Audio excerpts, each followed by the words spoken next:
बातमी पुण्यातून राजकीय नाट्यासंदर्भात जातीवरून पुण्यामध्ये भर स्टेजवरती नाट्य रंगलं होतं। पुण्यामध्ये कार्यक्रमादरम्यान हे नाट्य रंगलं। भाजपात ब्राह्मण विरुद्ध मराठा अशा संघर्षाची ठिणगी ही बघायला मिळाली।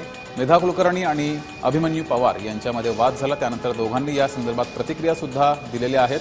कार्यक्रमात जातीवरून हेटाळणी झाल्याचा आरोप मेधा कुलकर्णी आणि अभिमन्यू पवार यांच्यामध्ये हा वाद झाला आहे।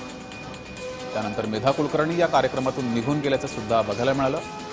भाजपात ब्राह्मण विरुद्ध मराठा संघर्षाची ठिणगी पडली का अशी त्यानंतर चर्चा सुरू होती। अभिमन्यू पवारांना स्वतःला त्या ठिकाणी बसायचं होतं, म्हणून त्यांची खूप धावधाव तिकडे चालली होती की मी बसतो। अधिकारी असं म्हणाले की याच्यानंतर मेधा कुलकर्णीचं नाव येतं, तर ते असं म्हणाले की हा कार्यक्रम मराठा समाजाचा आहे आणि तुम्ही तिथे बसल्यानंतर कॉन्ट्रोवर्सी होईल। शासकीय प्रोटोकॉलनुसार खुर्च्यांची रचना केलेली असते, त्यांची जात बघून खरंच रचना केलेली नसते। आणि दुसरं म्हणजे मी कुठेही आजपर्यंत माझी कारकीर्द बघा, मी कुठल्याही कार्यक्रमात गेले तरी लोकांना आवाहन करते की आपण हिंदू म्हणून जगलं पाहिजे।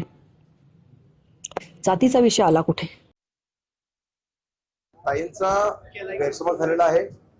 मी ताईंना एवढंच म्हणलं की नरेंद्र पाटील, अण्णासाहेब पाटील आर्थिक विकास महामंडळाचे अध्यक्ष आहेत, ते पुढे बसतील, आपण लोकप्रतिनिधी मागे बसू, आमदार खासदार मागे बसू, एवढंच म्हणलेलं आहे। बाकी या जातीचा वाद नाही, जातीचा विषय नाही, काही नाही। विनाकारण कुठल्याही विषयाला काही भाऊ द्यायचं काही कारण नाही।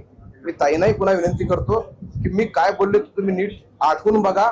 बाजूला दाभोळकर होते, राजूरकर होते, इकडे योगेश अण्णा होते, सगळ्यांनी ऐकलेलं आहे मी काय बोललो ते। एक तर हा कार्यक्रम काय माझ्या घरचा नाही, त्या लोकप्रतिनिधी आहेत, मी लोकप्रतिनिधी आहेत, त्या खासदारात वरिष्ठ आहेत, माझ्यासाठी माझ्या बहिणीसारखे आहेत। मी अपमान करण्याचा काही हेतू नाही, आणि जरी माझ्या बोलण्यातून तिच्या भावना दुखावल्या असतील तर मी दिलगिरी व्यक्त करतो। शेवटपर्यंत मी निघेपर्यंत मी म्हणत होते तुम्ही पुढे बसा। आय स्वेअर, मी परमेश्वराला साक्षी ठेवून सांगते की मी जे बोलते ते सत्य बोलतेय, मी सत्य बोलतेय।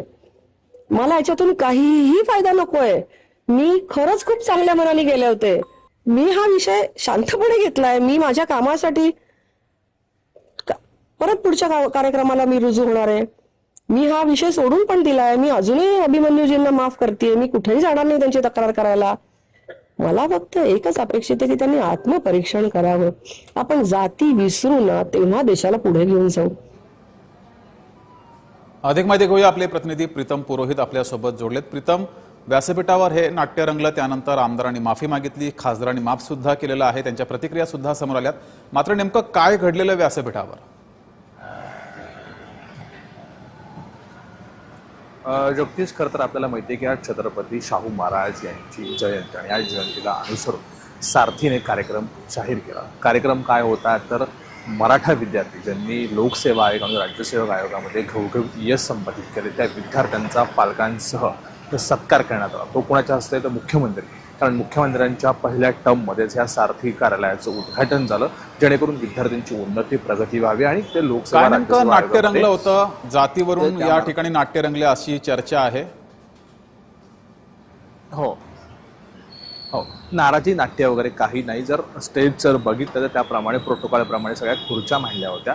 एक खुर्ची रिकामी होती, त्या खुर्चीवरती बसणार कोण तर मेधा कुलकर्णी म्हणाला मी राज्यसभेची खासदार आहे, जॉईंट पार्लमेंट कमिटीचे देखील सदस्य आहे आणि त्याचबरोबर खासदार म्हणून तिथे माझा नंबर येतो।